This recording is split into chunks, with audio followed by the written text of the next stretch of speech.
Welcome to the Non-Sequitur Show. Continual watching beyond this point may result in terminal face palming and a complete loss of wokeness. You have been warned.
Because you got, that's the one you're streaming too, right? Yeah.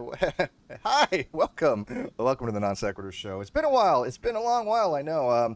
I don't think I've done a show since September. Actually, I know I haven't done a show since September. My last show was on UFOs. So, as people know, I took a little reprieve, a little hiatus, a little break from YouTube, especially from the Non-Sequitur Show and other things. My health is better. I'm feeling better. It's ups and downs, but I'm going to persevere. I'm going to push through, and I'm going to do what I want on my channels and discuss what I want on my channels. And I'm going to go back to kind of my roots for a little while, talking about philosophy, talking about atheism, agnosticism, epistemology, philosophy, science, biology, and all these other subjects that really kind of made the Non-Sequitur Show, kind of what it was. Today I got a special guest, Rob Groen. He is a presuppositional apologist, the best way I can describe him. I don't know if he actually accepts that particular syllabary or title of a presuppositional apologetics, but that's, I do. You do? Okay, good. I don't want to offend you off the bat. These things do tend to go into dumpster fires. It's pretty hard to offend me. Yes, right away. But he basically had a couple of videos talking about atheism being epistemologically stupid, and I reached out and I was like, hey, you know what? I'm okay with this. I'll talk about this. So I decided to bring him on the Non-Sequitur Show, bring in a moderator, which is John. Hi, John. Good evening, good morning, good afternoon. So I'm just gonna turn it right over to you, man. I'm gonna kind of let you kind of guide this. I'm gonna kind of be a bystander guest, I guess, as far as discussing this. I am taking the pro position. Just to let people know, I do believe atheism is epistemologically sound. Oh, I should say, it's not even what's a question, so it's not stated as a proposition. But I am taking the proposition that atheism is epistemologically sound, and Rob, of course, is taking the con apparently. So, John, take it away, man. Lead us through this. What we got? Pretend you're me for a Perfect. So we've got a bit of a treat, actually. We've got a person debating with Steve who actually agrees with Steve on his definition of atheism. So we have been able to lay our prescribed definitions down philosophically at the gate, so we're not going to have any dodging of the burden of proof in this one. So just quickly from the top, we're assuming that atheism is the belief that gods do not exist, the positive belief that gods do not exist. Theism is the belief that a god or gods do exist, and agnosticism is the position that a god could exist or might not exist, and that a person has either not considered the proposition or is not convinced by the evidence that has been presented thus far. So that should be quite novel. It is a discussion around the epistemology of the position, so what we believe to be true or we could potentially know to be true. And I'm really just going to let these two gentlemen have at it in as civilized a way as is humanly possible. I believe Rob is going to go first, and he's going to lay out his position, a brief opening of somewhere in the region of 4 to 5 minutes, and then Steve will respond and we'll go from there. So, Rob, over to you. All right. Thanks, John. Thanks, Steve, both of you for having me on. So if I could just put it simply, if we're going to talk about epistemology, I'm just going to define epistemology just simply and then get into the epistemology of atheism more specifically. So epistemology, from what I gather, just means how do you know what you know to be true, or how can you trust the things you know to be true as a reliable source for knowledge, like the foundation of your life, so to speak, like all the things you believe, whether morally, ethically, psychologically, spiritually, so on and so forth. How do you know that the things that you hold to be true? Now, in atheism is unprovable, because atheism, as John just said, is the belief posits that a god or gods, singular or plural, do not exist. But the problem with that, of course, as a source of epistemology, is that you can't prove God or gods don't exist, because God or gods are immaterial. So the fact that you can't definitively prove one way or the other if God or gods do or don't exist, you have no way to trust them as a source for epistemology, knowledge, or anything, because you can't prove it. So trusting a philosophical position that can't be proved, in my mind, is foolishness, absurd, and illogical. I think that's probably a good way of putting it. And if I could just make it simpler too, just for sake of analogy, let's say if I'm a contractor, I'm building houses for a living, right? And of course, I have to start with the foundation, because that's the only way to build a house from the ground up. Now, if I take corners on the foundation of the house that I'm building, say if I don't know, the level is off and it's going on a slant, or something else is around the foundation is not right, and I start building it from the ground up that way, it's only a matter of time before that house starts to have serious structural issues and perhaps even fall together over time. Now, the same is true for our life. If the foundation of our life, like I already kind of mentioned, whether it's spiritual, psychological, ethical, moral, so on and so forth, is not on a solid foundation, it's only a matter of time before your life starts to crack, unravel, and possibly self-destruct and implode altogether. And I'll just leave it at that.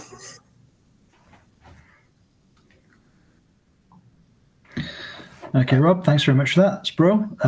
Steve, if you want to give us your position on the epistemological stance of atheism. Sure, and I apologize in advance. I do cough. Like I said, I have been sick for 6 months, so if I cough, I do have a mute button over here that I use, so I'm trying not to. So I was taking mental notes in his opening, and epistemology is the study of knowledge in any kind of regard, and so it's basically, yes, how we know things, what we believe, any kind of epistemic disposition as far as like doxastic states. These are all things that fall into epistemology, but he's specifically talking about more along the lines of the problem of the criterion and what it is to mean to know something, what it means to say we have knowledge of something, and where do we start fundamentally from this. And that has been long discussed in philosophy. I think it's Chisholm that really dives into the problem of the criterion when we talk about where do we start? Do we start with what we know? Do we start with how we know something? This is two opposing viewpoints called particularism and methodism, and each one have their own individual issues. Circularity for the most part, because any worldview, when you're talking about foundational beliefs, is going to have almost always some type of circular reasoning. And so Rob's position, as a presuppositionalist apologetic person, is basically I would assume he accepts that his worldview is circular. Van Til certainly did, but they call it virtuous circularity. It's a form of what's called rule circularity, which is not always fallacious as opposed to premise circularity, but it is circular reasoning. And so I'll be able to discuss with him as he goes that everything that he kind of weighs against atheism, which I'm going to assume arguendo that he's kind of relate to materialism, even though we do know they're not the same thing, but I will accept that most atheists probably will tend to materialism of some kind. And so the materialistic worldview does have burdens. It does have questions it needs to have answered. But Rob's worldview is basically, it's already been answered by positing this metaphysical omnipotent being called God, which doesn't really resolve anything. It just basically, if anything, adds extra axioms you don't need and pushes the bar back just a little bit further and just pushes the problem back a little bit further. And it just accepts, basically, arguendo that there's a deity. It presupposes a deity and then goes about that to build its foundational framework. Very similar to what's called foundationalism in philosophy. But instead of, you having properly basic beliefs for your foundation, you start with this reformed epistemology or this apologetics that there's God. So you're starting with something as a precept axiom, just like you would any other position. So if you're going to think that atheism is stupid, let's compare the same reasoning to atheism as you would with something like Plantinga's reformed epistemology. That's it. Yeah.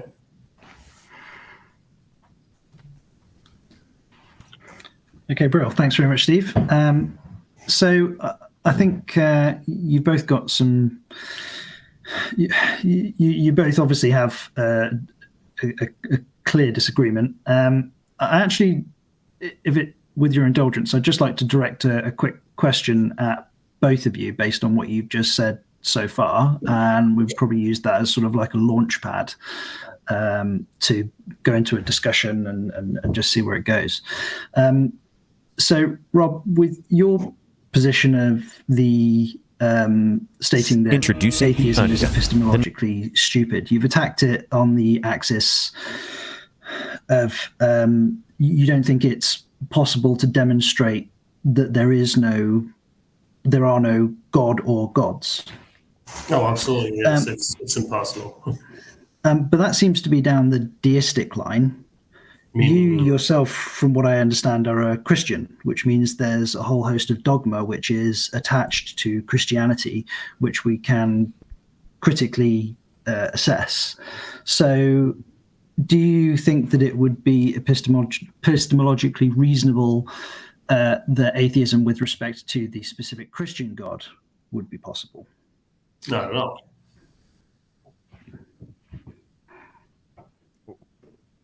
That was fairly concise. Yeah, I guess that answers the question, I guess. Yeah.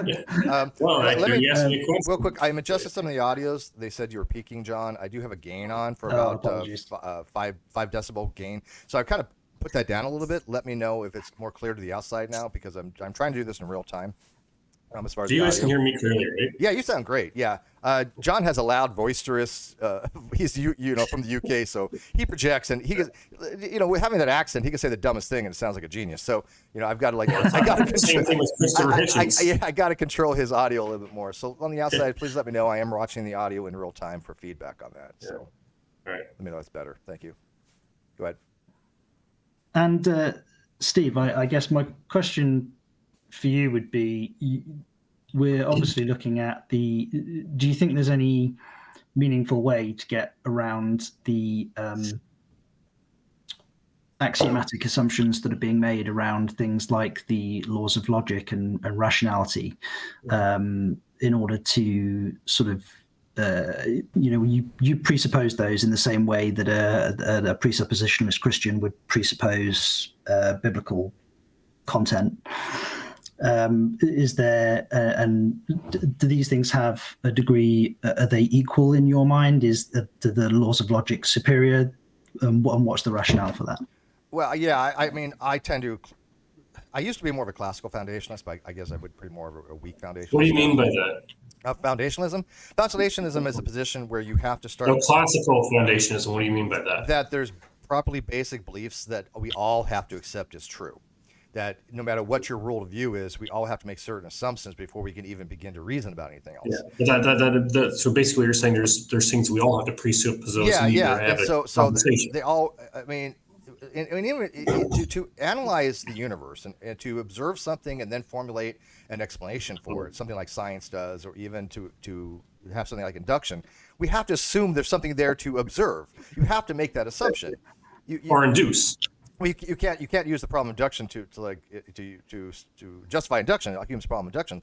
No. What I'm saying is you have to assume that induction is a way to make sense of the world. One of the ways. Well, that's one of the ways. Right. We can. I believe we can learn from that. We can acquire knowledge. In moral epistemology, we can acquire knowledge through things. The laws of logic are going to be something we all have to presuppose even to have a conversation. Yeah, I agree. And I would take them as presuppositional. And there's nothing wrong with the word presuppositional. It's just when you attach it with apologetics, it has some issues. but the word itself, presupposition, it just means that you have to make certain axiomatic assumptions that you assume are true. There's no other way. You can't justify. You can't function as a person if you don't do it. Yeah, you cannot justify certain beliefs called properly based beliefs. They're just not justifiable. And so if I want to assume there's a universe, then I can look at the universe and say, okay, here's what I observe. How do I explain it with some kind of naturalistic explanation that you would in science? So I have to make that. I cannot use science to show there's a universe because I have to assume there's a universe first to observe. That again, because then you're talking about circular reasoning. Right. So I think, yes, John, I think that, as somebody who's a non-believer, I'm again not an atheist, I'm agnostic, but as a non-believer, I accept the laws of logic as necessary beings that exist in all possible worlds. They have to hold true in all possible worlds. They cannot fail to be true in any possible world. And so, I agree. So I accept that as just a properly basic belief that everybody has to. I don't know what it'd be like for somebody to not accept the law of identity. Now, could you theoretically do it and have some kind of logical framework where you don't have identity? Mm-hmm. Sure, you can have. Or the law of contradiction. Or the law of non-contradiction, or logical middle. Yeah, you have truth gaps or gluts. So you both subscribe to what? So you both subscribe to the law of identity, the law of the excluded middle, and non-contradiction. Of course. Well, the second one, what do you mean by the law of identity? What do you mean by that? I haven't heard that one before. X equals X. Yeah, for all of X equals X. Oh, okay. Yeah, law of identity. And the second one, I missed the second one you said, John. Law of excluded middle. Excluded middle. Meaning? So, with excluded middle, it essentially means that the corollary of the proposition. The proposition must be true or false. It must be true or false, yeah. Thank you. Well, yes, I agree and accept all three of those propositions. Yeah, we're essentially talking about like true dichotomies, basically. Yeah. I just always like to get terms explained before I know what I accept them. Completely fair enough. The law of identity basically is something is what it is, and it's based upon the law of indiscernibilities. Basically, that if something has all the properties of something else, if two sets have equal properties, they're the same set. And so an apple, that's an apple. And although man is a man, a woman is a woman, a tree is a tree. Exactly. X equals X, A equals A for all of A. And then there's no changing of a man from anything else. Well, I'm not going to get into that. But there are ways to have logics that don't use the classical logic. There are logics that don't use law of excluded middle or non-contradiction, pair-consistent logics that don't use non-contradiction. And in theory, you could develop a logic that doesn't have identity. It's kind of odd how to do it, but it would be more, there would be a time variable in there. And I know an atheist in the atheist community that attempts to do that, to try to say the law of identity doesn't hold. Non-time contradiction. No, the law of identity doesn't hold ontologically because of time. And I know his argument, but he presents it so bad that he just screws it up, and it just doesn't make any sense. Because it's a temporal thing. The more you try to argue against logic, the more stupid you're going to look. But yes, I agree. We all have to accept those. As a non-believer and as a believer, we all have. Irrespective of worldview, you have to accept some grounding things for logic, for sure. All right. Mm-hmm. And beat that to death. All right. How do you wish to proceed, gentlemen? I would say let Robert kind of ask his questions and let's go for it. Absolutely. Yeah. Okay. So I guess, and Steve, you kind of touched on it when you responded to my opening about circular reasoning, about almost. Now you can correct me if I'm wrong because I'm going to kind of paraphrase you. That for all philosophical positions, that you almost have to have a certain kind of circular reasoning kind of induced into the philosophy. Is that a fair way of putting it? Tends to circularity. There are other issues. There's infinite regress problems. Foundationalism has infinite regress problem. But arbitrariness. But but still, it's circular reasoning because you have to start with the premise and assume those premises are true, which is going to be very similar, like rule circularity. Not necessarily fallacious, but it's still, that's true. I think, at least logically I'm glad you pointed it out, because just because something is somewhat circular doesn't mean it's fallacious or illogical necessarily. correct. I mean, if I have P, therefore P, that's clearly valid. It's circular. Exactly. But it's I valid. mean, yeah, but I mean, I think there's obviously circular reason that's just a bad way to think about things. Like, for example, I think that it's a bad idea for people to believe the Bible just because the Bible says you should believe the Bible, and that's it. I think that's a really bad but that's a perfect example of rule circularity rather than premise circularity. Oh, I know. If I say God exists because the Bible says so, and the Bible says that God exists, therefore God exists, that's all rule circularity. But the thing is, it's not only rule circularity; it's stupidly illogical. Well, it's not like a premise. It's illogical. Yeah, it's informal. It's illogical to think that God exists just because the Bible said it. It's an informal fallacy. It's not an invalid circularity. It's not where you have something where begging the question is informal. But that's what these are basically. It's begging the question. Yeah, but I mean, I think we kind of touched on too, if I may, is that in order for you to accept any kind of epistemology, it's always going to be somewhat circular. Correct. And I do want to shout out to my mod, Autistic Shill, recognized supplicant. I will be doing Non-Sequitur Show, so become a member. She just gifted 5 members, so thank you for that. Get some green in there. Let me get me back on track here. Even though, again, let me put it on record. I don't ever expect the show to be what it was. That's cool. I don't even know what that means, so it's all good with me. But I'm having fun. And if I have fun, well, that's all that matters at this point right now. But you guys are having fun too. So anyways, thank you, Autistic Show, for that. Go ahead. I was going to say, like, kind of what you're saying for any philosophical position to have a premise, it has to be somewhat circular. Right? But as you said, and we both agree that just because it's somewhat circular doesn't mean it's necessarily fallacious. Now, what I would also say, in that building on top of that, is that I accept that premise from what it sounds like, but I totally believe that the biblical worldview is not illogical. Now, you can ask me whatever question you want in regards to that, and I'm open with that. I mean, I've been studying the Bible all my life, and I'm in my early 40s. I'm not a theologian. People know I've read most of the Bible and stuff like that, but I have. Okay, but if you just want to, we're talking about epistemology. Yeah, so we'll just I will accept. Specific there. I will accept. Yeah. So you can. Well, I'm willing to. Go ahead. I will accept by fiat that theism is epistemologically rational, if justified properly. I know a lot of theists, a lot of Christians, and I respect a lot of them.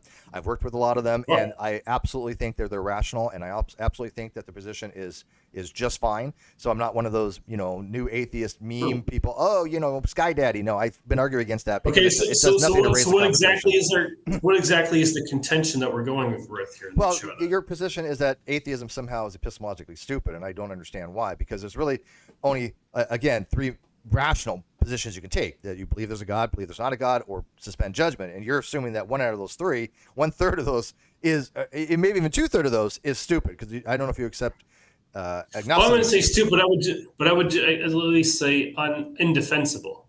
Okay, so when you say indefensible, that means that all the atheists out there that will argue things that are evidential or somehow philosophical arguments against the existence of God, they are not being rational to do so? I don't think they're necessarily being irrational. I think the position itself is irrational. But if you're arguing in a rational position, wouldn't that entail or at least imply that? Okay, well, I mean, I think. Okay, remember, Kim. You're very rhetorically sound, and I appreciate that. But what I'm trying to say is that I think they approach it from what they think to be logical or rational, but I think in doing so, they're not being rational in their position, and I also think they're being inconsistent. And the reason I say that is because we have to accept the fact that, philosophically speaking, atheism cannot posit anything objectively because it's a philosophically subjective position. Well, the evaluation, how you evaluate something is clearly subjective. How I evaluate. Okay, I'll explain what I mean by that.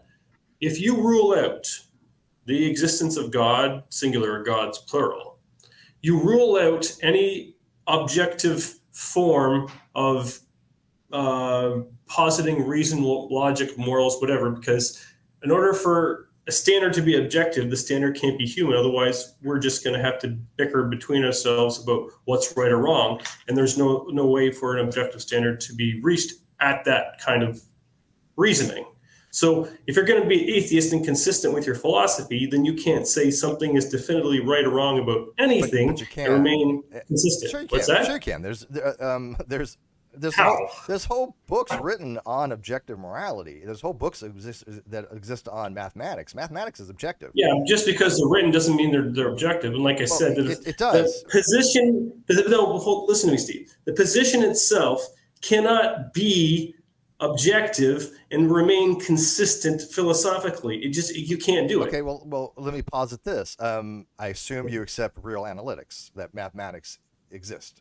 Yes. Okay. But then we're talking apples to oranges now, man. Not necessarily. We're talking about objective standards. I can objectively, like, for example, one of my pet peeves is trying to explain to people 0.99 repeating equals 1. It's been a big thing on my channel for years, right? It's just something that I enjoy because I use it as an objective standard. And the reason I use it but how can you correlate mathematical let me finish. facts with philosophical? Okay, I'm getting there.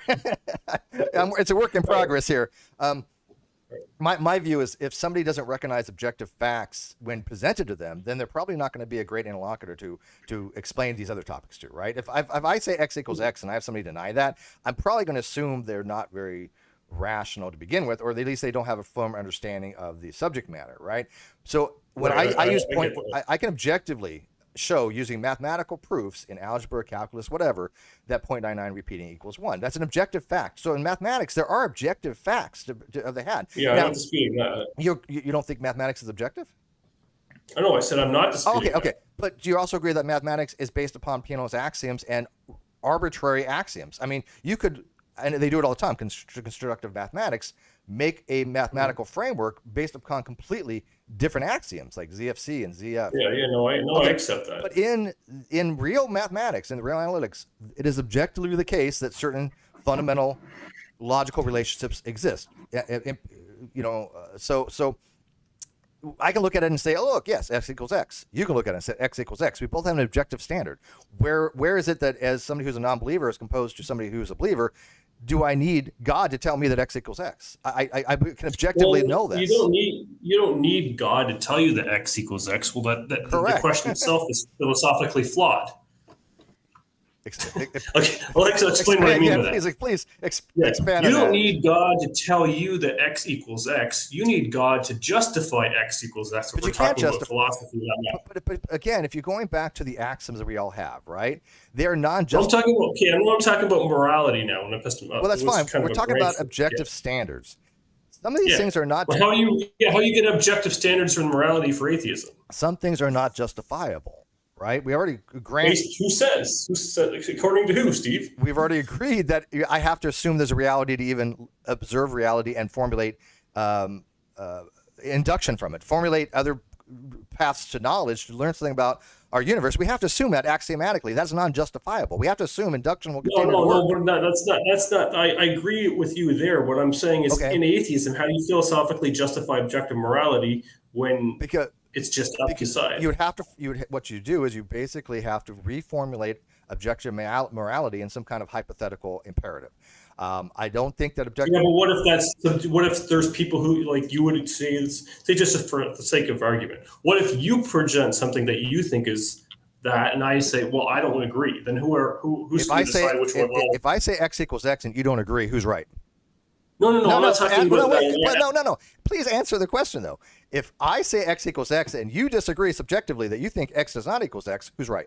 No, because you answer no. John, listen to me, Steve. John, this is why I need moderation. Sorry, I have. You know how I am. I sorry, like questions Rob. answered for this reason. No. See, I was just about to step in. So I understand why you want to go down the morality route, but we've agreed.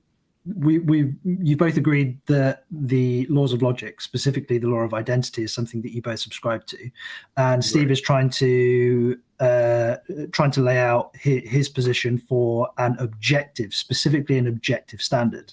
So if you concede that the law of identity is something that you agree with, and Steve says X equals X, and you disagree, that would put you in an irrational position. So, right, but I'm not disagreeing with him on the logic of premises. This is where I'm coming at this. No, from I a understand. different angle. I know, I understand that. But again, I would be right objectively, right? There's an objective standard. Objective morality. Of course. Yeah. Well, just apply that same line of reasoning to somebody who accepts moral realism or objective morality, which I do. Most atheist philosophers accept moral realism.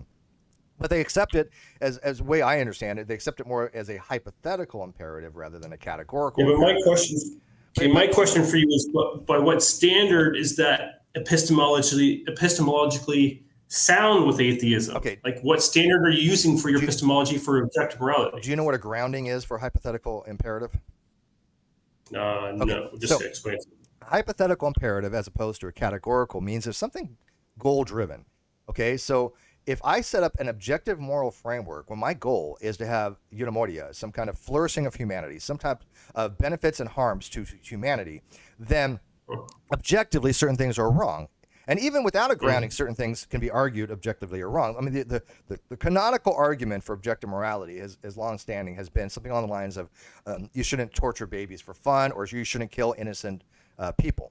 Yeah, I think the overwhelming majority of people on this planet would agree with that. Yeah, and there's a commonality in all societies. In their moral knowledge, they've all learned certain things to be true. And it is objective fact. If you do certain things that are immoral, like kill all the babies of a society, the society will die out. That's evidential. That's a fact. That's a mathematical there's no truth. there's no way around that. It's objectively true, right? So if So I'm not disputing that whatsoever. Okay, so in an objective moral framework where you're just trying to get to the core of what we mean by morality, which I think as moral agents is to get along with everybody, to function in society, to have some kind of contractualism with people and understand how in a society, if we all did what we want, then society would not flourish. We would all die out. So we have to have some kind of... exactly. Yeah, I was going to say that's a horrible idea, right, but then you ended it well. Right, so we have to have some kind of understanding as social creatures, which biologically we clearly are. I mean, I think you would agree with that.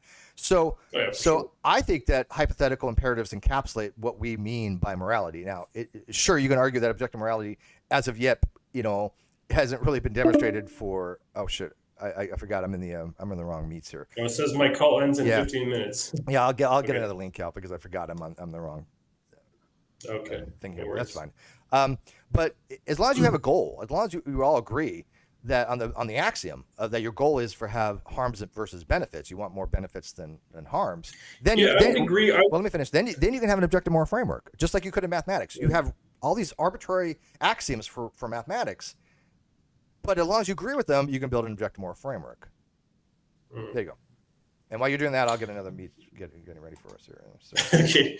So my response, I was like, I agree with everything you say, but I think the problem that we have when we see this with, like, obviously all the chaos and strife and war in this world, that obviously people are not agreeing on the premise that you're building on. If we can all just agree and get along and have human flourishing, which of course I agree with, but we don't live in a world where that's happening, Steve. But they don't need to. Again, they would just be wrong.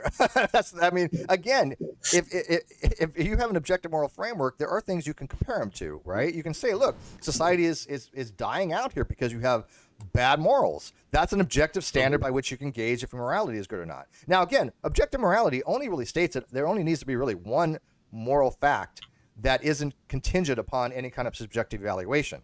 Right, I accept moral subjectivism too. I mean, because it's not one or the other. And if you ever go read the literature on this stuff, and I think every moral philosopher in the world probably agrees with you on this, or me on this, that is a mess. I can't imagine a moral philosopher reading the literature and going, "Oh yeah, it's all just right there, black and white, makes sense." No, all these different people use these words completely different ways. It is just a quagmire. And I saw this paper the other day where basically it was arguing that philosophers have kind of screwed themselves by making this stuff so complicated and so difficult and so, all I would over the agree. Yeah. I think philosophers have made things stupidly complicated. Yeah. But again, we still can have an objective framework, and so as a non-believer, if you want to have objective morality, that's perfectly fine to do that. You don't need a God to tell you that. In fact, adding God makes it a little more complicated because God is a mind, and if it's mind, it tends to ethical subjectivism. Mm-hmm. And again, I agree with the fact that I think you can live as though objective morality does exist without having a God existing, but I don't. As a presuppositionalist, I have a hard time justifying morality without God's existence. Not to say that you can't be moral or that you can't do morality, but you agree we need morality to get along, right? Pardon? We need morality to get along. By the way, John, if you see questions, are you watching the outside, John? If you see questions out there, by all means, feel free to ask them. I'm clicking between them. In the end, it doesn't really matter if I'm moral if God doesn't exist, because I'm just going to the fertilizer pit anyway. So in the end, who gives a crap? But why would I need God? If I look at society and I realize that we need to function in society and be good people, because I do believe very strongly that people tend to either. And you do. Yeah, no, this is subjective. I admit this. This is my opinion. Yeah. This is not an objective fact. I'm giving you my opinion that there are people that are harm and there's people that help. And and people are kind of in between somewhere on that bimodal distribution between harming and helping. You can be fully altruistic, or you can be fully, hedonistic and selfish. And then and again, this is not an absolute thing. It's just basically a way of looking at society and going, look, this person's a good person. They want to help people. This person's a bad person and want to harm. And so if we kind of utilize that with objective morality, which Sam Harris does, in the moral landscape, this is his kind of approach. That we can build some kind of objective framework. I don't need God, though, to tell me that. I mean, if people are good people... No, but I mean, the thing is, I've been kind of saying the same thing as you've been saying. So you don't need God to tell you what's right. Then there you go. Because atheists can go, look, there's no God, but I'm still moral. And so I don't need God. So why is it stupid? But here's the thing, too, is like what in the Bible has made this claim, too, is that God has designed us with morality inside of us. We know that's a presupposition. Okay, let me finish. We know what's right from wrong because God has designed us to know right from wrong, because God himself is the standard of what is right and wrong. But that's just a presupposition. I don't need that knowledge or belief to be moral. As you acknowledge. No, but the thing is, you have that knowledge and belief because it's true. That's what I'm saying. That's just a bold assertion, though. Anybody can make assertions like that. I can say Satan made it this way. Satan put in your heart morality. Yeah, and but you've already agreed with me that theism is a logical supposition. I've never said otherwise. Yeah, no, I agree. But I'm just saying that it's not necessary. It's not necessary to have morality to posit God. Matter of fact, like I said, positing God, I think, makes it far more complicated, because now you're dealing with the whims of an omnipotent being that you have no ability to actually understand. I think you would agree that if God exists... Well, I don't think you can say we can't understand him. I think you say we can't... No. I think God can be apprehended but not comprehended. It's probably a good way. Okay, but what are you apprehending, though? Everything you've ever learned about God has been given... His character, nature. I think we can apprehend that. Everything you've ever found out about God was told to you by somebody else. You've never discovered... No, that's not true. You've never walked along a beach and had God appear to you and say... yo, I'm God. I'm not saying. I agree with you. So let me ask you if you. No, but what I'm saying is you're wrong about the only things I know about God are the things that people have told me about that experientially. Everything. Everything. You're just wrong. Okay, name one thing that you know about God that you didn't learn from somebody else. Dreams. Dreams are dreams. That's not knowledge. Okay. Physical healings as an immediate result of prayer. Okay, so let's assume that would be the immediate result. Let's assume that's the case.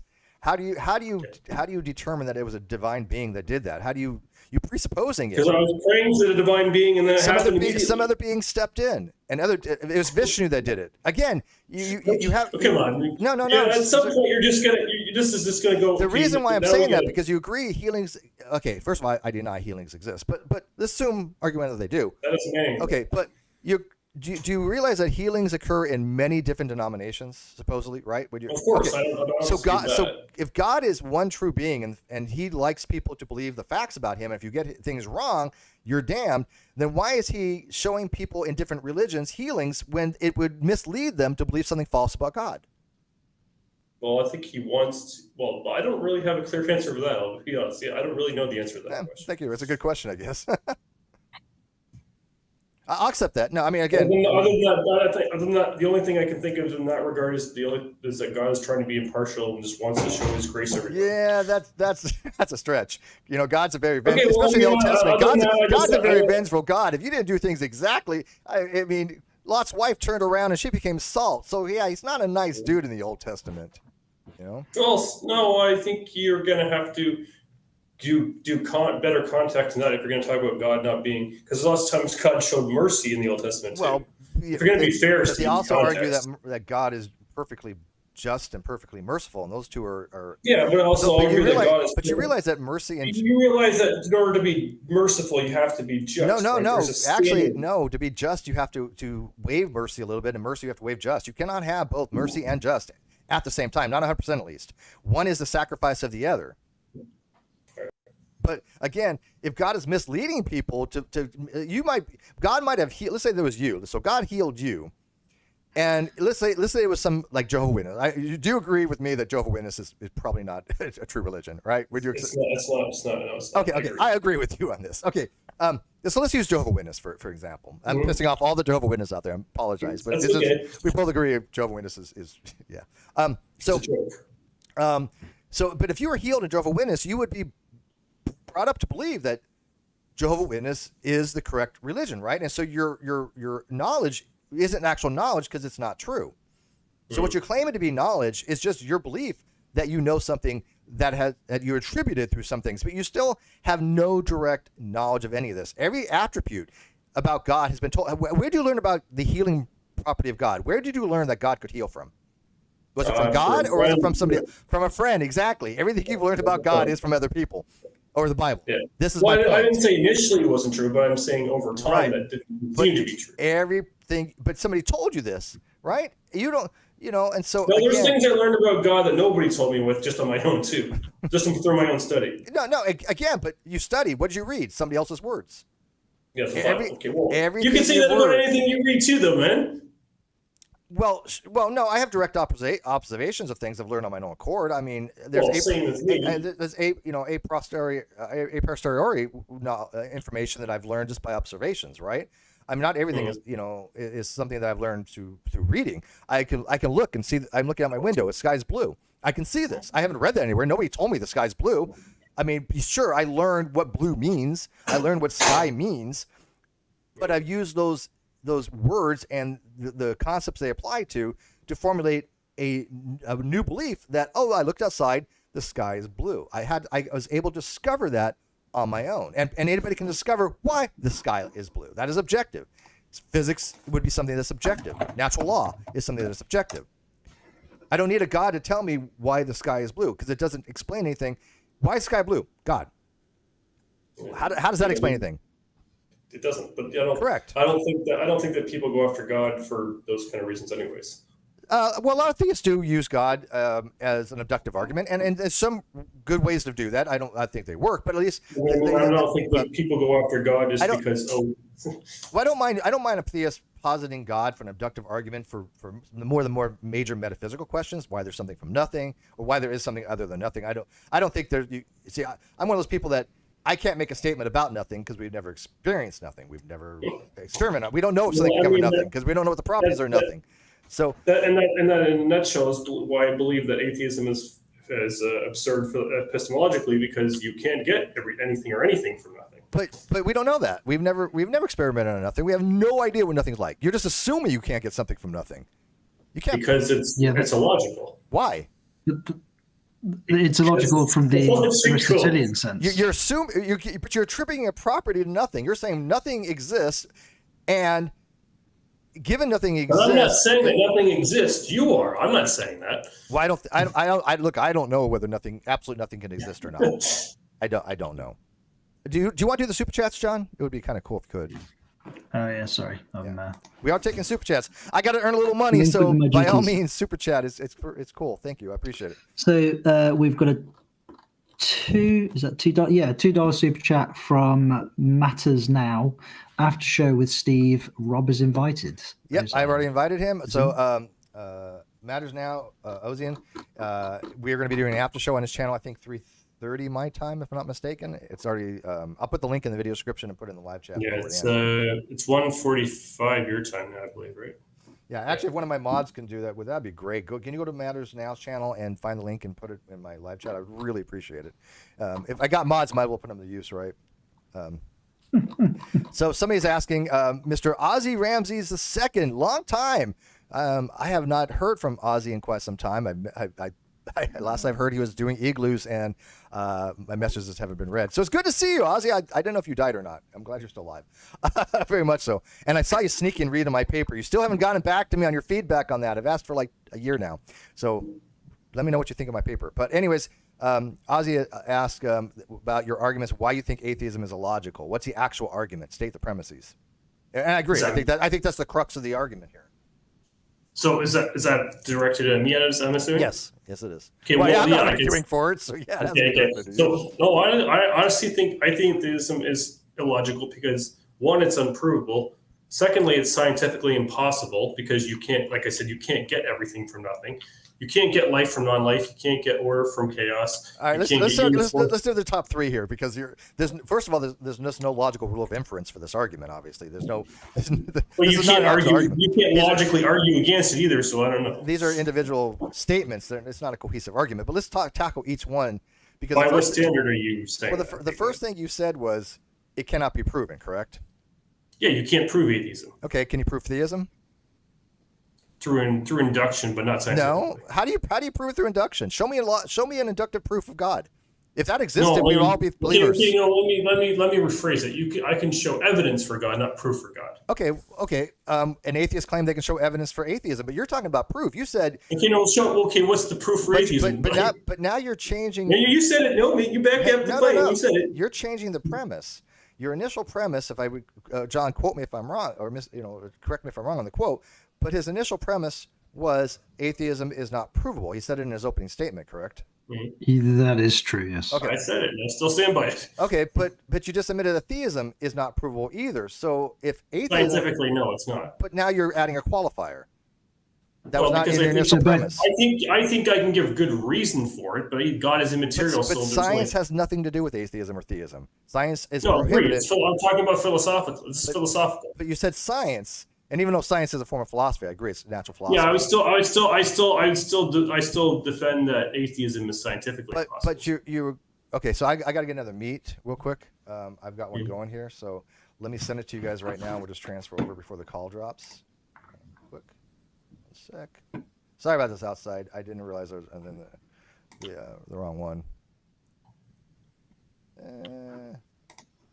This isn't working right well. All right, give me one. Give me 1 second here, guys. I am taking care of this. New meeting.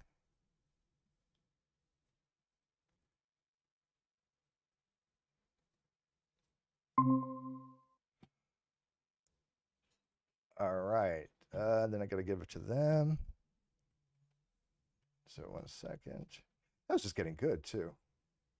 Sorry, I apologize for the interruption.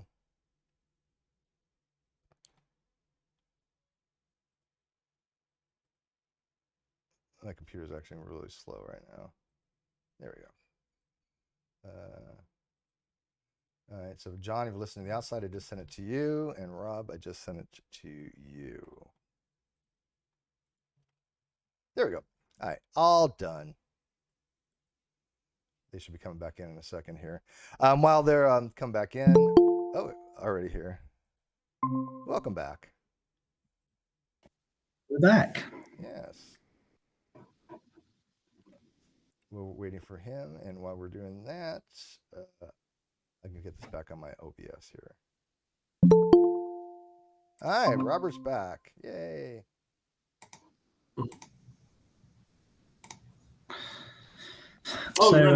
Nice. Throw me off, Steve. So fine. So they can't see you yet, but I'll fix that. But while we're doing that, so go ahead. So just to pick up where we left off. So Rob, the subject of discussion is that atheism is epistemologically stupid. And the point that Steve was just driving at is that you've stated that you can't demonstrate that theism is sound or is provable. Is provable. Apologies, thank you. Is provable. And also the standard, yes, theism is not provable. So we're sort of on an equal footing with the atheism and the theism position, and the premise of the discussion is epistemologically speaking, atheism is stupid. which would mean that theism is stupid as well? No, I would say it's not. But the thing is, you lay that out very well. I appreciate that, John. But I think from the philosophical, just outlook, you could say I think you would be able to make the case that that both philosophically speaking, both atheism and theism are unprovable from the ground up. Well, let me ask you this. So let me finish. They're both unprovable scientifically to some degree, but I think theism is far stronger philosophically. Right, well, here's the issues that you're having. One, science doesn't prove anything, right? I think that's true. I mean, philosophically, science proves a lot, but doesn't prove origins. Science never proves anything. Science is in the business. Science concludes things. Science is in the business of describing and explaining or discovering things. Yeah. Sure. Yeah. Okay. But we all agree that science cannot address these claims, right? Real quick. No, you're right. These are philosophical in nature. Right? Science holds to methodological naturalism or non-overlapping naturalism. And philosophical is beyond the scientific. Right. So you're jumping. So what you're doing though is you're kind of just throwing all these concepts in together and saying, well, atheism is unprovable. Well, what do you mean? Logically? Okay, no, I don't mean logically. Oh, scientifically. Well, science doesn't prove anything. You're already kind of underlying the foundations for your own argument. I do definitely posit that atheism is logically indefensible as well. Okay, what's the logical proof for that? The logical proof. So what do you mean by logical proof? Well, we've already discussed the three canonical laws of logic. There are other laws of logic, but the three canonical. Well, first of all, I believe that it defies the law of non-contradiction. Okay, how? Because it can't be true. It can't be true like any kind of philosophically way, and still intend to be true in any other kind of way, which it always pauses to be. Not the law of I believe totally that it's. Pardon? The law of non-contradiction basically it just states that a proposition cannot be both true and false at the same time. Okay, maybe. Okay, you're right. I'm messing up my terms here. But yeah, by the way, it's been a while, people. So if my logic is off or my epistemology is off, by all means, correct me. My mind is not what it used to be, so I could be totally scring all this up. And just let me know, okay? Steve's got it right. I have confused my terms, but where I'm trying to go with it is that you're right.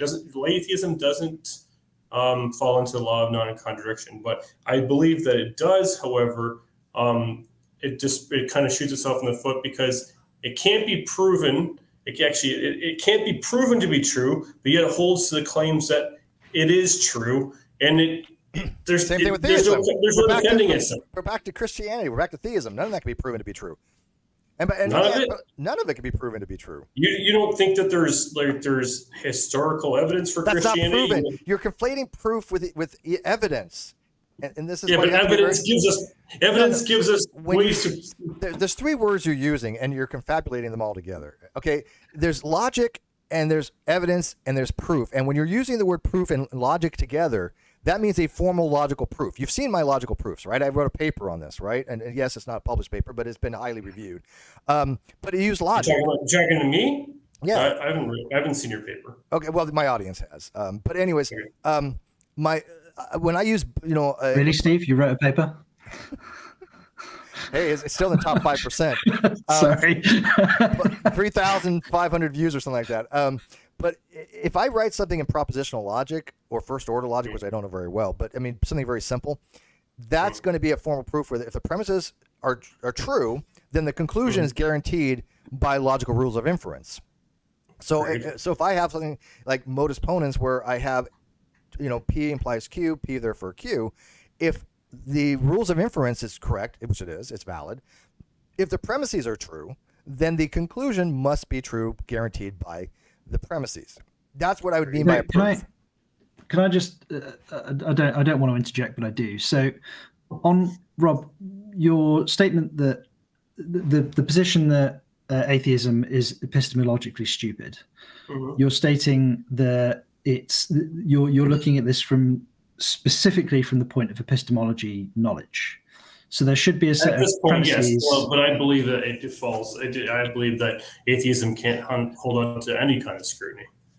Right, but what I'm saying is we're skipping into different types of knowledge. We've bounced from epistemology to methodological naturalism, and if we can tackle this from one particular axis, so ordinarily, I'll try to keep it on epistemology.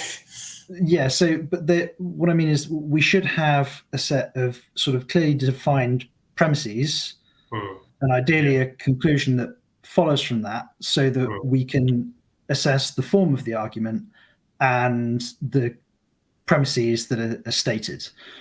And I'm struggling, and there are people in the live chat that are struggling to get to grips with the specifics of the argument that's being made as to why, epistemologically speaking, atheism is, the phrase here is stupid, but I'll say not sound or valid.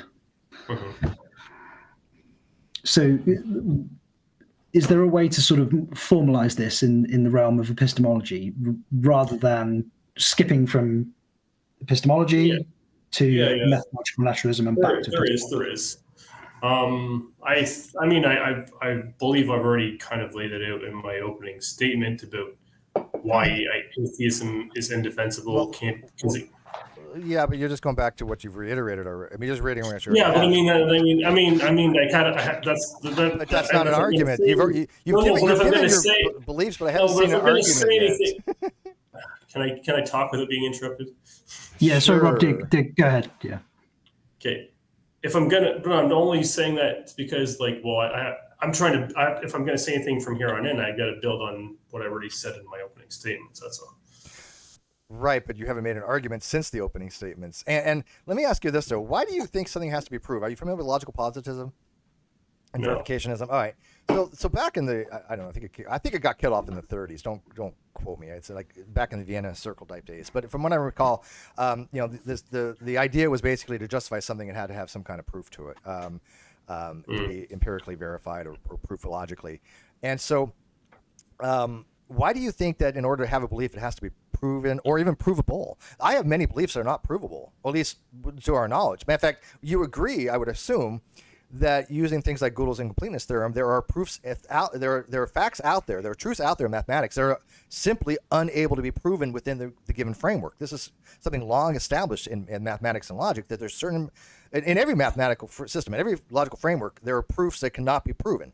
So I can believe the proof to be true, but we have no way of even knowing if it is provable. Like if I accept the Goldbach conjecture, infinite regress. Well, no. I'm like, let's say like Riemann hypothesis or Goldbach conjecture or twin prime conjecture. Any of these things that are just mathematical things that are unknown, whether we don't know whether they're true or not, right? I can believe something. I can believe the Riemann hypothesis is true, but I haven't proved it, because if I did, I'd be famous. The last guy to prove something was Wiley, who proved Fermat's last theorem. If I remember, he's a big name in math now, right? That was his name? Was it Wiley? Something like that. But I don't have to prove something to have a justified belief in it, correct? No, I agree with that. Okay, so if I believe there's aliens and I use the Drake equation to justify, look, I know all this stuff about life. I see water out there now. I see other planets, because, you got to remember, 50 years ago, we had no idea how many extra solar planets are out there.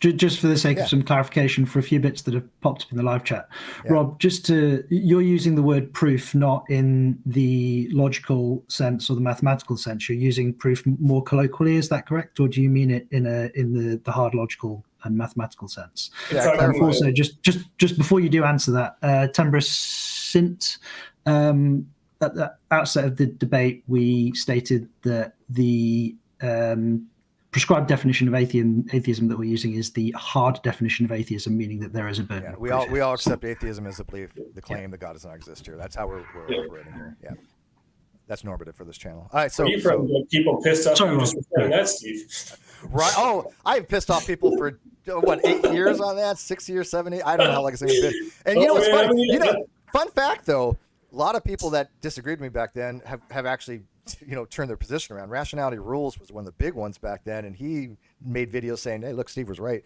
He didn't actually say that. He mentioned me in passing, but he did message me directly and said, "Hey, you're gonna like the next video," because he studied and he went. I don't know what. Well, if it's not a position, how the hell can we even have a debate? But even a cosmic skeptic, right? Alex Michael O'Connor. Shermer. But even Alex O'Connor, I just was talking to about something similar. Alex O'Connor. Okay, sorry, I'm thinking of Michael Shermer. No, Alex O'Connor used to be a lack belief atheist, right? And I would kind of explain, I talked about this. I don't know Alex O'Connor that much. I think I've seen one debate with him in Turkey. But he went to Oxford, and he he realized... sounds like a smart dude. Alex, this is brilliant. Yeah. He is. It's been interesting to watch his travel through. I mean, I believe he, at present, he describes himself as I can't remember if it was agnostic. A non-resistant agnostic or non-resistant atheist. It's really interesting on that. I wanted to dive that more with him. He was traveling the other day. Only like, 25, 30, something like that? He's a pretty young dude. Yeah, but he did a speech where he identified as agnostic and a non-resistant non-believer, which is interesting because he still acknowledges that all gods are imaginary, which is a contradiction. You cannot hold that all gods are imaginary and then say that you suspend judgment. That's not tentative. That's the law of non-contradiction. That's not tenable. He has the same issue. Like, this is why I wanted to clarify his moral ontology, because he would tell me he was a emotivist, which I think he still tends to. He would tell me an emotivist, but he would also be an ethical subjectivist. What do you mean by emotivist? A motivist believes that basically moral there's no actual moral facts, but there's just motive based. Something's bad because it feels bad, kind of stuff. I have a distaste for this, rather than something like. Yeah, I understand what you mean. I think that's kind of a weird position. Rather than something more along the lines of prescriptivism, which is this is wrong, right? So if I say killing is wrong, it means don't kill in prescriptivism. Yeah. It prescribes the action, don't do. Yeah. But he also said he was a moral cognitivist, and I'm like, well, you can't be a moral cognitivist and a motivist at the same time unless I'm. That sounds like a contradiction. Yeah, but anyways, he's doing really amazing. But anyways, he went to Oxford and he did learn about atheism, and so he's a lot more nuanced in his philosophical positions, which really alienated some of his audience. But # Steve was right. Anyways, but going back to the topic here, why again? So why do you use proof? You're using proof as evidence, then, right? Or justification? Yeah, I think the thing you're saying, you kind of call me on it, and I think it's true. I think that it's easy to conflate proof with evidence. Yeah, and I accept there's evidence for and against God, right? Because if not, what are we evaluating, right? There's a book called The Miracle of Theism by J.L. Mackie, one of the greatest philosophers that I think had ever lived on this particular topic. And he points out some of the stronger arguments for atheism and theism, and it kind of evaluates them. And so, people that say there's no evidence. One second, let me just finish this thought. I know we're running long. We're going to super chat once you're done, Steve. We're going to go. We can go a little longer here because this is actually really interesting.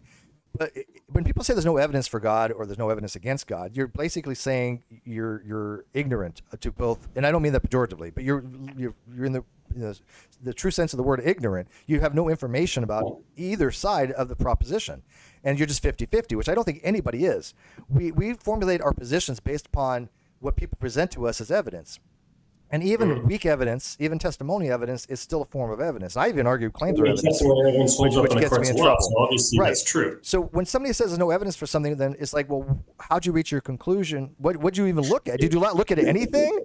What are all these people talking about for the last 2,000 years? If there's no evidence for something, that's stupid. So no wonder atheists are so pissed off at you when you say there's no evidence. Right, because I tell them what they don't want to hear, because they go to the atheist experience and go, oh, look, Matt Dillahunty, he said this. And it's like, well, yeah, but he's just one person. He's a sophist. I mean, Matt's a sophist. He's only one person. He's only one person. He does rhetoric. That's it.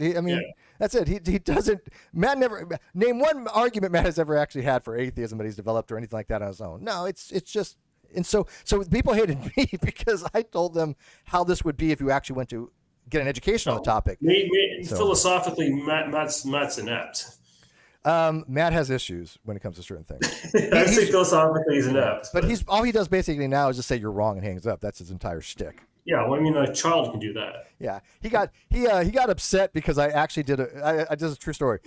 I made a flow chart, and he mentioned this on the ACE experience a few years back, but I did a flow chart where the first question was, does God exist? Which is the great debate question. It has been the great debate question for thousands of years. Does God exist? And he said, oh, this guy made this flow chart, and he started off incorrectly by asking the question, does God exist, rather than posing it, as a proposition, and which I did get into.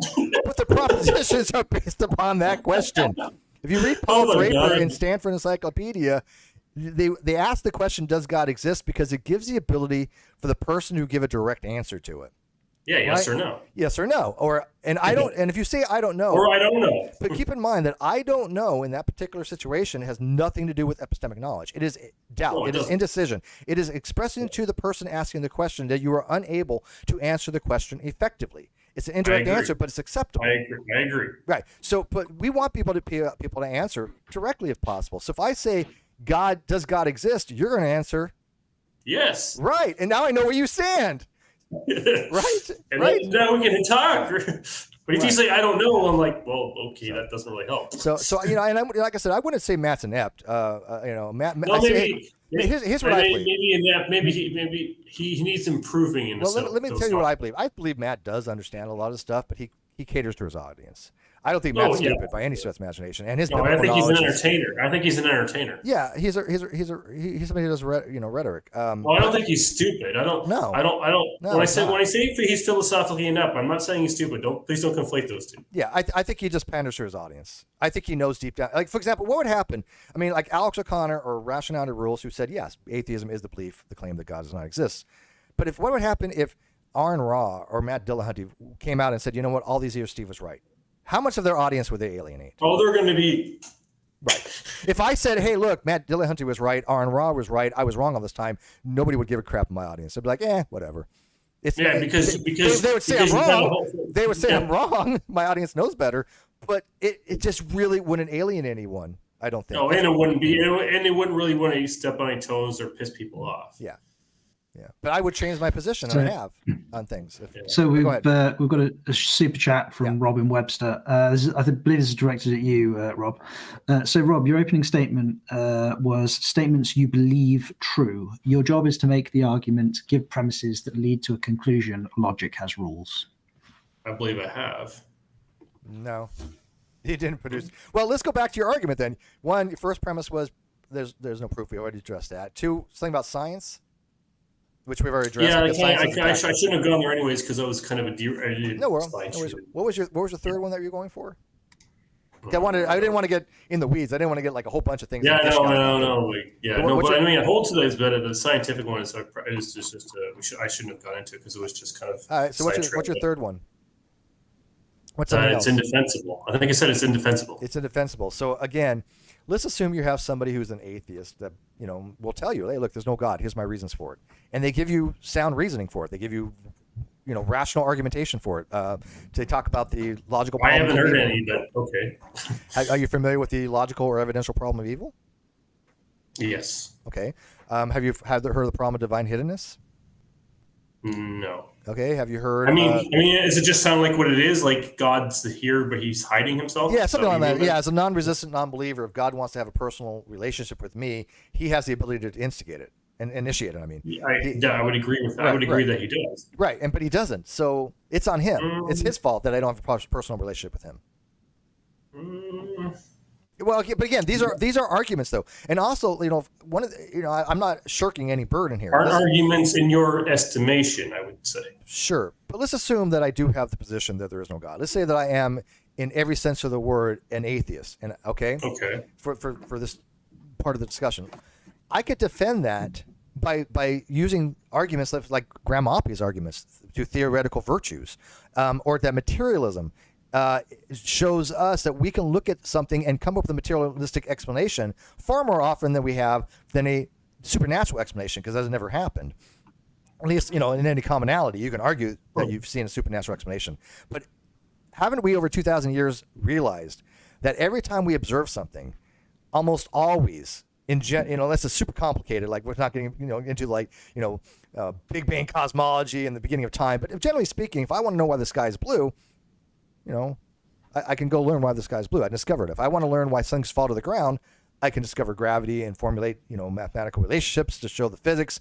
Again, if I want to put a rocket in space, shout out to Red's Rhetoric.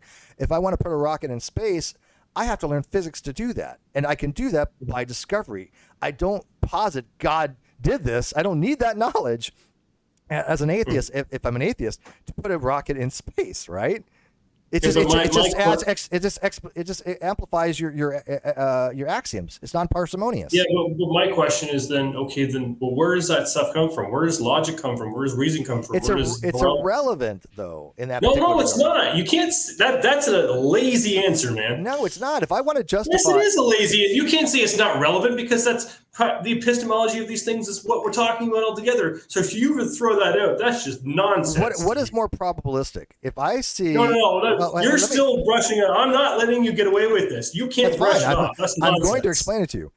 How many UFOs have we ever determined to exist? No idea. None. There's been no conclusive evidence. Oh, determined. Okay. So, yeah. Okay. Now, if I look up the sky and I see an object, right? Mm-hmm. And I can make the decision whether it's a UFO or not a UFO. Based upon previous experience, priors, every time I've seen something in the sky, bird, plane, balloon, blimp, whatever, meteor, whatever, every star, every time there's been a sighting for a UFO, is either natural explanation or indeterminate, right? They've never determined ever that it was a UFO from extraterrestrial life, and I'm meaning that as an extraterrestrial. I mean, they're all UFOs. They're unidentified air objects. They call them unidentified aerial phenomenon or whatever they call them now. But we've never determined ever that it was something from another planet, intelligent life. Meteor, fine. So my point being, for an objective argument, if I see something in the sky, isn't it more parsimonious to believe that it is a non-UFO, that is naturalistic? Why would that not apply to an atheist who everything he's just looked at, he's found explanations for in materialism? Well, in his mind, but the thing is, the naturalistic worldview has no way of grounding out one way or the other the metaphysical anyways. But that's not an answer to my question. You're talking about justifications for the belief there is no right. God. Why would I not be justified to believe that there's no God if every time I look at a phenomenon and I can explain it materialistically? Why do I need to posit an extra axiom that there's a God presuppositionally when I don't need that to make my worldview here coherent? If everything in that worldview for an atheism, and again, I don't believe an atheist has to accept materialism. Bear that in mind. But most do, and generally there's good reasons for this. But if I accept materialism, right, then it explains a lot of things in my worldview where I don't need to posit this extra entity. And I mean entity as in literally like not being parsimonious, not just a being, but you don't want to have exponential amplify your entities in your ontology here. You don't want to. That's the law of parsimony, Occam's razor. So why would I as an atheist would you say that I'm not justified to if I was? Because I've already given you the reasons why I believe there's no God. It's justified by experience. It's justified because of the fact that the atheist doesn't need that other explanation because he can explain it just fine by using the raw laws of natural phenomena, natural law, nomenological laws. He could do just fine. So why is that not justified? It's the same reason why it'd be justified to say that's not a UFO. UFOs, I can even say UFOs don't exist, right? Based upon other reasons, right? Okay, I can say, like, look, there cannot be intelligent life. Now, do I think that? No. But you're still justified to hold a particular belief because you have reasons for it. That's what it means to justify. And you're saying that the atheist has no justification for those beliefs based upon your understanding, but you're doing internal. You're not doing an external. You're of your own beliefs. You're not taking it from their position. Just like I can say you're justified for your belief that there's a God, but I couldn't use your justifications for me to believe there's a God. That's the difference between internal and external critique. But you're just by fiat saying that, nope, every atheist is just wrong. They can never be justified. That's like saying a child isn't justified to believe there's Santa when his parents, who he relies on or she relies on, that Santa exists. So if a 6-year-old believes there's Santa, are they justified for it? Yeah, because their parents have told them that. Is it false? Yes, but you can have a justified belief that's false. This means it's rationalized. If it was truly justified, then it would be more along the lines of knowledge if it was true. Does that make sense to you? Essentially, you can be rational and justified and still be wrong. Right. Interesting.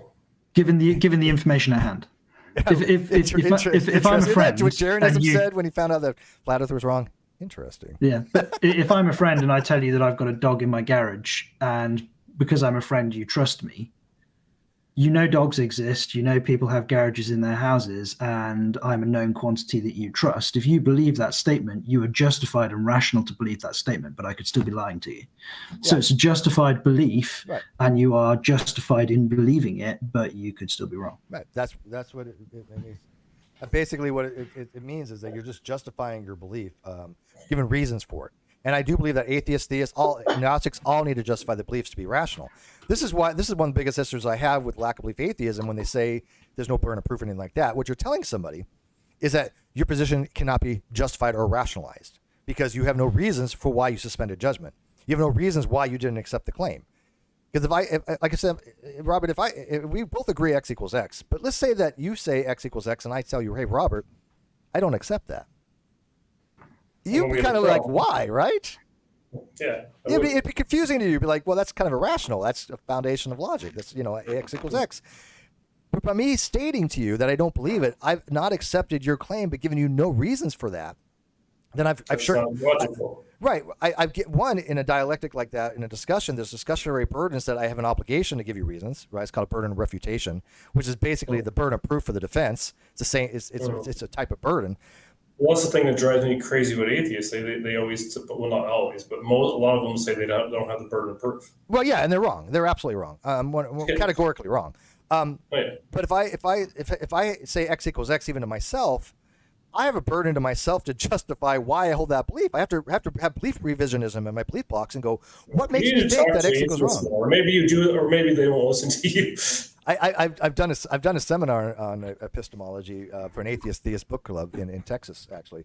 Now, look, I'm a layperson and all this stuff. I've just been at this a very, very long time.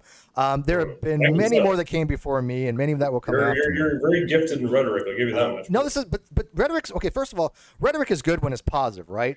There's different types of rhetoric. Rhetoric can be a tool as well. Yeah, I think you use it well. And there's nothing wrong with being just. Rhetoric is negative rhetoric that has the bad connotations, right? So, like Matt has some negative rhetoric in his repertoire. A lot of negative rhetoric. Yeah, it's a debate. I don't know if you saw this debate with Andrew Wilson, but that was a shit show. I have seen so much off and on, and like I said, Matt is no big fan of mine. Anytime anybody mentions agnostic atheism, he blocked me on Twitter for saying atheism is demonic. Yeah, it's funny because anytime anybody mentions agnostic atheism, I swear to you, my name comes up. He mentions my name, or he just talks about some agnostic out there because he has adopted agnostic atheism as no longer being really kind of sensical. He's realized that the way he's using not sensical itself. Yeah, the way he's using atheism, the term agnostic atheism, it doesn't make much sense, and he's acknowledged this, and it's all because of my arguments through disseminated through other people and everything else that I think that he came to the kind of realization. Well, I'm sure does he have you blocked on Twitter as well? Oh yeah, he blocked me ages ago. Yeah, you know what? Okay. What was it he blocked me for? The final thing. It was true. He blocked me because it was something in logic. What was it? I was talking about multivariable logic and having multiple truth values that wouldn't have the law of excluded middle. You can have true, false, or unknown, right, for multi-valued logics. Okay. And so I was having that discussion on Twitter, and he's like, I asked you about the terms. It just means I want to follow your That's fine. Yeah. And he just clapped back. Oh, something has to be true or false. I'm like, Matt, we're not talking about classical logic here. We're talking about multivariable logic. And he just kind of lost his mind. What do you mean exactly precisely by multivariable? Okay, so if I have a proposition. I know the term's multivariable, but go ahead. There can be more than one value assigned to the proposition. So if I say the proposition the sky is blue, I can assign T for true, F for false, right? This is just arbitrary, but true, false, or U for unknown. So what's the state of the proposition? That the sky is blue right now. Well, in my case, it's true. But if I ask you, to me it's unknown because I haven't looked out the window yet. Right, but if you ask me, is the sky is blue from your context? It's an unknown. I have no idea. So this type of logic allows for that. Oh, I see. Yeah. See, because for another way to make your case is that it could be a sunset over here and a sunrise somewhere else, right? Right. There's different things that lead into that, right? Generally, propositions. That's the thing that could be more than true or false to me. Well, no. Propositions are related to specific context, right? The sky is either blue or false, or sky is either blue or not blue, relating to, a certain thing, right? Because my sky is different from your sky, right? So we have to contextualize. That's true. Yeah. So where does the unknown factor come into play then? Well, because you say the sky is blue here, and I'm like, that proposition I assign an unknown to. It's basically agnostic on that. But it's funny because Aaron Robb blocked me for something similar. He blocked me because he didn't understand double negation. Okay. I know what the word double negation means, but just explain it to me. It just means that in classical logic, if you have two nots, not P, and there's some technicalities there between not.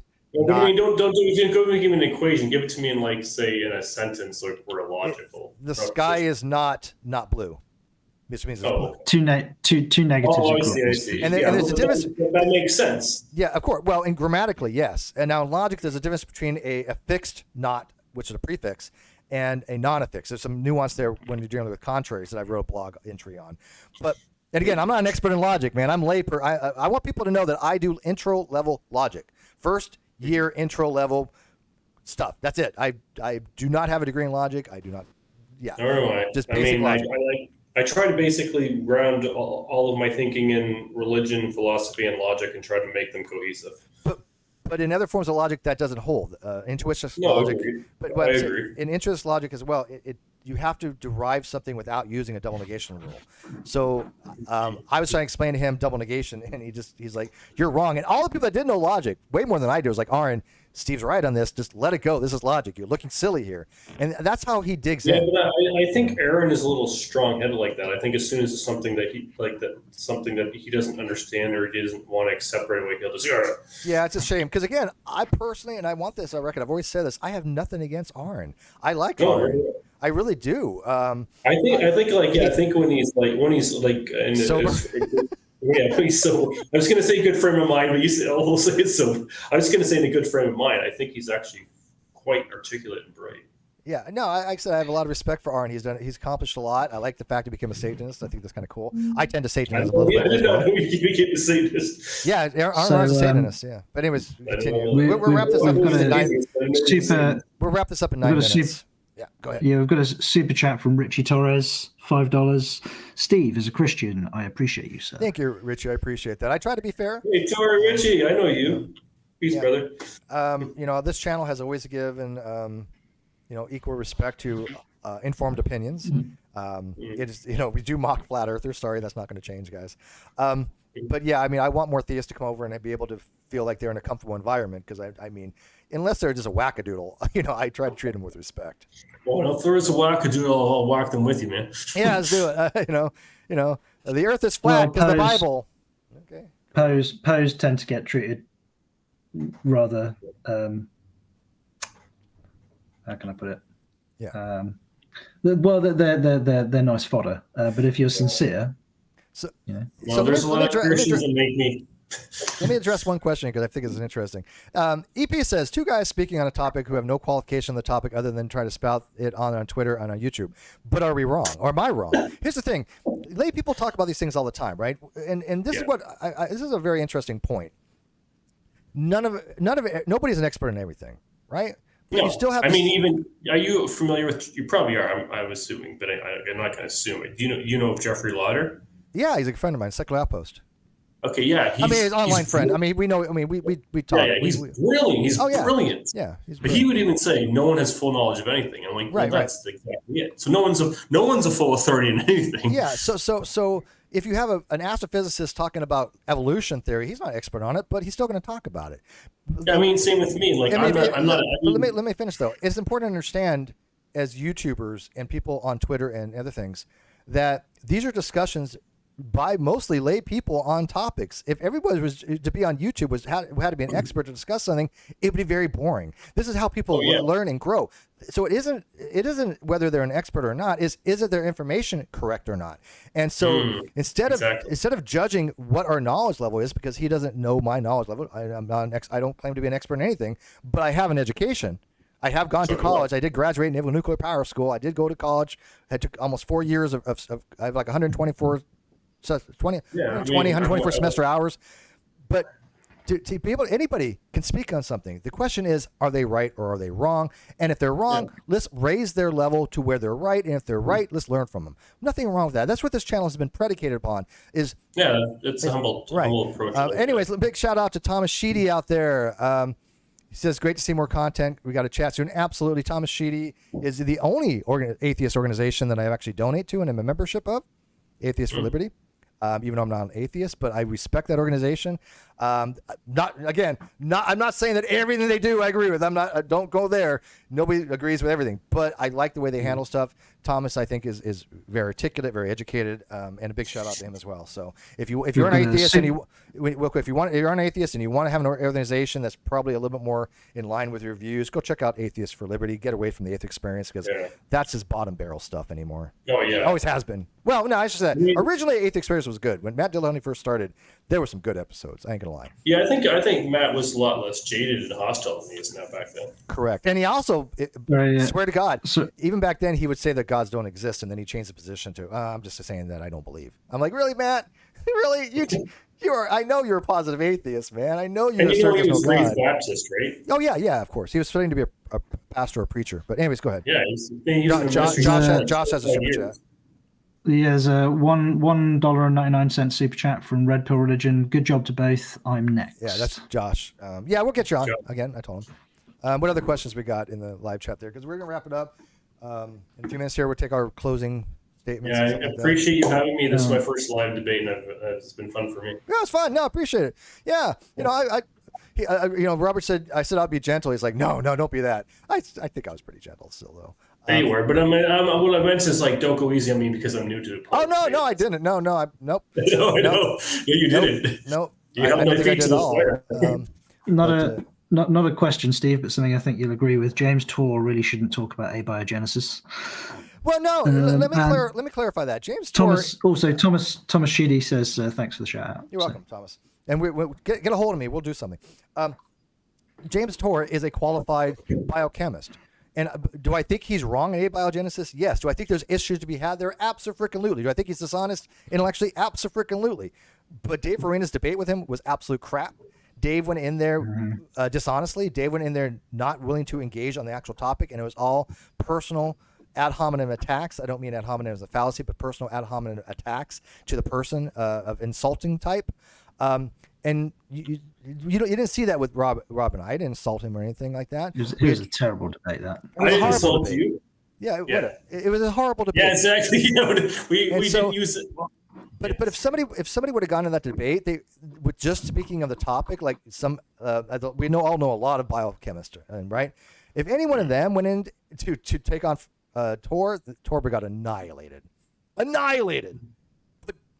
But that didn't happen. So yeah, I don't want to denigrate James Tor's knowledge. He is qualified. He is respected in that. But I think his beliefs have overshadowed his science, like a lot of creationists have. Okay, so ideology trumps truth. No, I don't know. Okay, he's not a biochemist, correct? Okay, he's a synthetic organic chemist, which to me, as a layperson, I'm going to call biochemistry. Yeah. But is my analysis correct? What I just said of what? Sorry, I missed it. His ideology trumped the truth for the matter. Well, I mean, he has cognitive biases, right? I mean, I've read some of his stuff in passing, and yeah, we all have biases. Yeah. There's no question about that. Yeah, there's a lot of things about unknowns about abiogenesis, and he just exploits them dishonestly. I think. So James Tor actually brought scientific questions, gaps in knowledge, and Dave Farina, rather than addressing the questions that were raised, just engaged in ad hominems out of the gate. And the problem is, it looked the optics of it were terrible for Dave. And at the end of the debate, nobody left knowing whether the questions that Tor raised were actually legitimate or had any meaningful impact on the outcome of whether abiogenesis we'd made progress in that field of knowledge or not. It was a shit show from start to finish. And if you're interested, John and I did a review of that video. John here, a moderator, did a review with me on, was it this channel? I think it was this I'm channel. not sure if it was NonSec or Steve McRae. I can't remember. Yeah, my mods can give my other channel out there if they will. But I think it was on this channel, but it could be on my other channel. I don't remember. My memory is not the same as it was 6 months ago. I'm telling you guys. But I know we did a review of it, and it was really good, I thought. I got a lot of rave reviews from people. People liked it. Of course, there's people that leaving comments, oh, you're just an idiot. You're just a theist. You just love James Tor. No, I'm not a fan of James Tor. I'm not a fan of Dave Farina either. I think I don't like his style, but whatever. Based on my presuppositions, I should have left that debate agreeing with Dave Farina, and I left the debate thinking he was a fucking asshole. Right, a lot of people didn't like that style. So, why don't you tell us what you really think, John? Yeah. Real quick, I like this. Oziem says Atheists for Liberty is one of the few organizations I can get behind. Ozzy was a very prominent atheist in the community years ago, and I respectfully think he still is. And so that's Thomas Sheedy. That's a huge endorsement right there for him to say that. And I think he'd be a wonderful guest on your channel if he ever gets back into the YouTube stuff. I haven't heard from Ozzy in quite some time, and this is why I was concerned about his well-being, because he just kind of dropped off the planet there for a while. So is this the one we've done? Is this going to be on the NonSequitur channel? Yeah, this is live right now. It's going to render and upload, and then people can leave comments. So let's do a wrap up. I do ask again, Ozzy, get a hold of me and let me know what you thought of my paper. I really want to know your views on it. I know you read it because I saw it come up. But let's kind of wrap this up. Go ahead. Do you want me to do final first, or you? Because I'm only going to need like a minute. But what do you want? Your call, Robert. You want me to do my wrap up and then you can do yours, or? Yeah. So Rob, you obviously went first, but I mean it's up to you. Do you want to let Steve do a wrap up, or do you want to do? Generally, the person who goes first lets the other person go last. But I was going to say, you go for Steve. Okay, well, I would normally go last, but it doesn't really matter. All right, so all things considered, when it comes to atheism being epistemologically stupid or not a viable position, it's all predicated on somebody's having the belief that this must be true, that God absolutely has exist, and to them it is inconceivable for some reason to not accept that particular what they consider to be a fact. And unfortunately, our beliefs are not formulated that way. Unfortunately, we all don't have that kind of certainty or that kind of knowledge that they claim to have, which they are claims to knowledge. They all are claims to certainty. They're not something that we can demonstrate to be knowledge. They're not something that we can show to be true. What it is somebody's beliefs based upon what they've been told from other people for centuries. That's fine for them, and they can justify their beliefs that way, but only to themselves. To have somebody else who formulates a position based upon other lines of reasoning, whether they're inductive, whether they're evidential, whether they're by rationalization or rationalism, it doesn't matter how they came to their conclusion. As long as it is a coherent means, as long as it's a way for them to study and learn and acquire knowledge to formulate a position, then that position, I think, could be rationally justified in almost all cases. Because we all have to start with basic axioms. We all have to start with the basic assumptions. And positing God to rationalize them is just another presupposition, which even the presupposition apologists will tell you is circular reasoning. Cornelius Van Til recognized it was circular reasoning. He just called it virtuous circle, which is just meaningless for it's still circular, but it's okay. That's all it really was. So to say that atheism is stupid is just, to me, a very, I don't mean to pejoratively, but very naive view to say that, look, nobody can be atheist. You all have to accept there's theism. You all have to accept there's a God. And even though there's 40,000 different denominations and all of them cannot be all right, as long as you accept one of them, you're good to go. Because if he's going to apply that to atheism that is stupid, he has to assume or has to ascribe that to every other religion that's not his. Whatever his belief is, anybody who believes differently, and I don't think you're not a Calvinist, you're not a Mormon, you're not a Jehovah's Witness, you're not a Jew, no. Okay, so all those things are wrong according to you. Why would anybody believe them? I don't necessarily say they're all wrong. There are people who have different doctrines than me that I would believe that are wrong. But they are wrong if what you're saying is true. They have to have a degree of wrongness. They're not correct. You have to have a degree. Yeah, they have to have a degree. Yes, they accept there's a deity, and in the global sense, in the local sense for your religion, they're wrong. So I think he's basically arguing as long as you accept some type of God, then you're not stupid. But you can accept some weird variation of God. But is that stupid or not? but that's my wrap up. It's like, look, you have to apply this equally, and so it just makes no sense. No, to say I agree with that. Yeah, it's just no sense to say atheism is epistemologically stupid. What you can say is atheism is epistemologically a viable position. I don't ascribe to it. I don't hold to it, and here's my reasons, and then try to convince the other person. That's my wrap up. Well, I would say it's still unviable because every with the exception of the uncaused first cause, and of course what I mean by that is God, every single effect has a cause. Okay, we're gonna need a part 2 for that. And by the way, real quick, Ozzy, thank you for reading my paper. And on record, and Ozzy is a well-respected individual. He found no objections in my paper, so thank you for that. I'm humbled.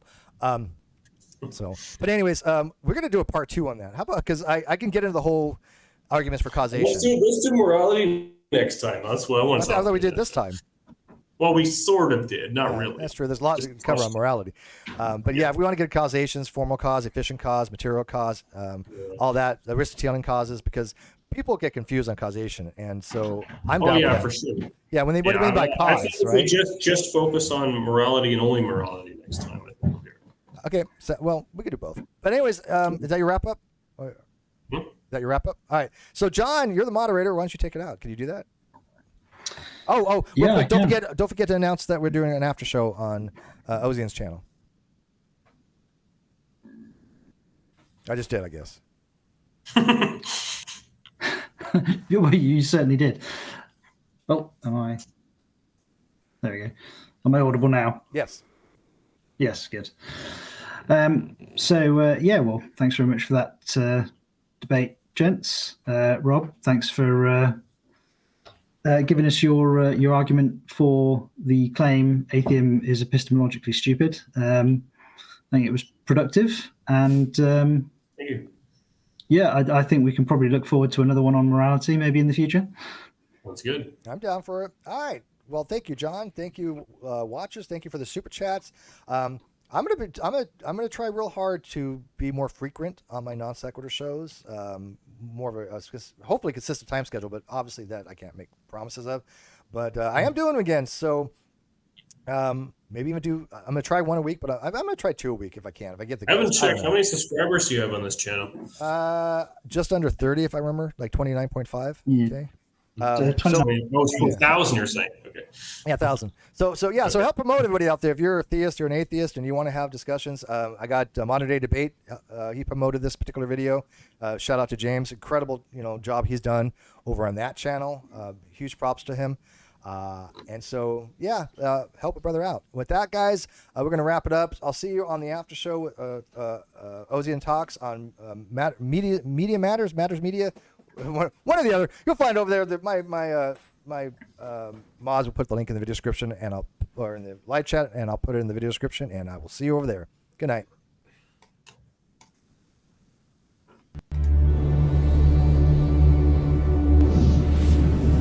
Oh, the name of the channel is Matters Now. Thank you. Good night.